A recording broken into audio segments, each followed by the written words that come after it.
Saudara, kullu nafsin dha'iqatul maut. Setiap yang bernyawa pasti akan mati. Hanya soal waktu, kematian itu nanti akan datang pada setiap kita. Bayangkan dahsyatnya sakaratul maut.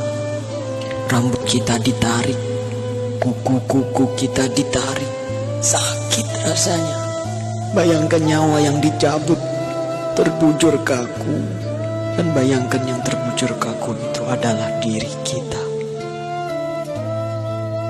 Rasul menjelaskan ketika itu kita masih bisa melihat. Kita masih bisa melihat siapa yang menangisi kita. Siapa sahabat yang mentakziahi kita. Tapi kita tidak bisa berbuat apa-apa. Kita tidak bisa bicara, tidak bisa bergerak. Lalu kita dimandikan. Bayangkan itulah diri kita yang sedang dimandikan. Air mengguyur tubuh kita yang selama ini kita bisa mandi sendiri, tapi sekarang harus dimandikan. Dan kita menyaksikan siapa yang memandikan jasad kita.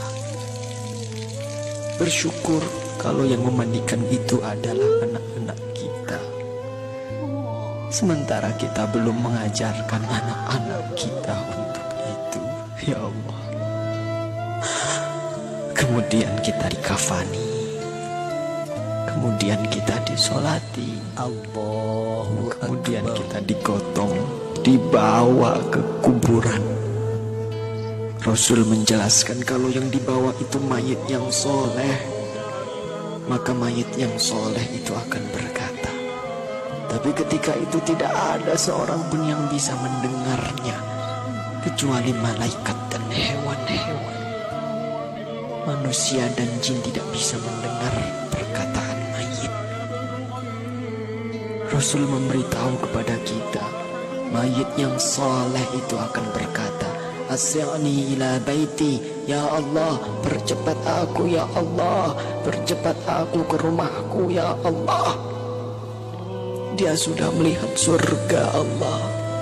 Dia sudah melihat surga karena kesolehan di dunia selama ini. Subhanallah.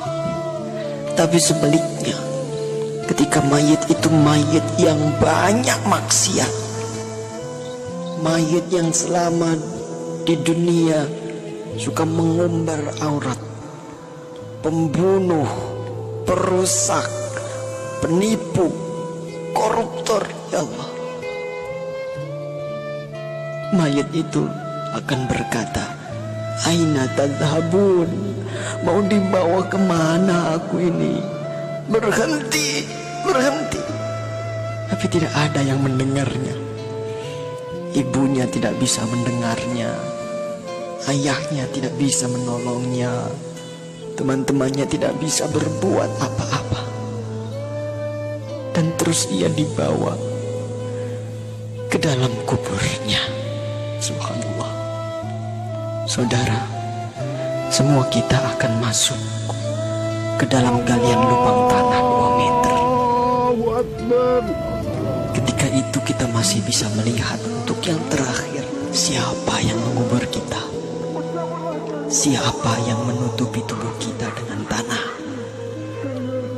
Mungkin keluarga kita, mungkin tetangga-tetangga kita, atau sahabat-sahabat kita. Tapi begitu selesai kita dikubur,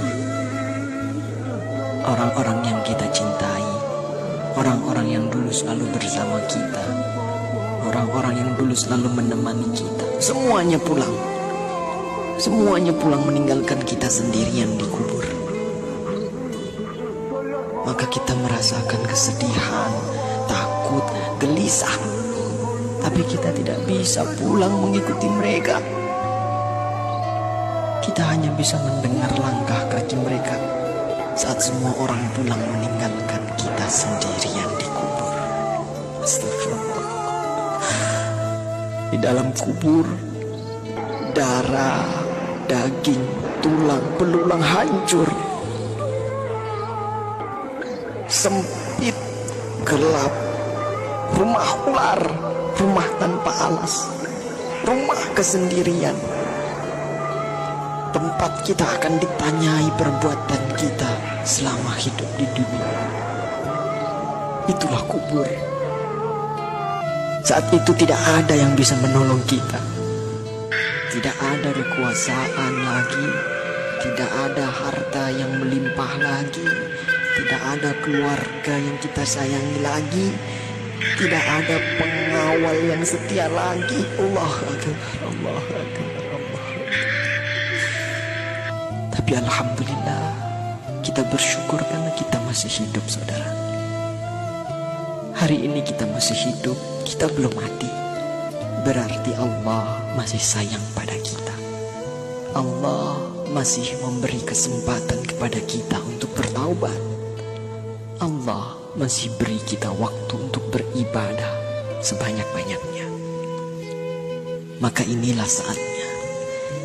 Inilah saatnya kita untuk bertaubat, saudaraku. Inilah saatnya kita untuk berjanji taat, saudara.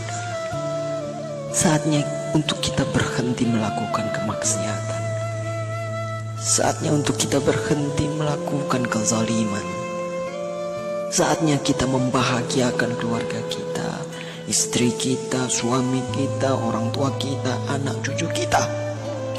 Saatnya kita berbuat baik untuk negeri yang tercinta ini.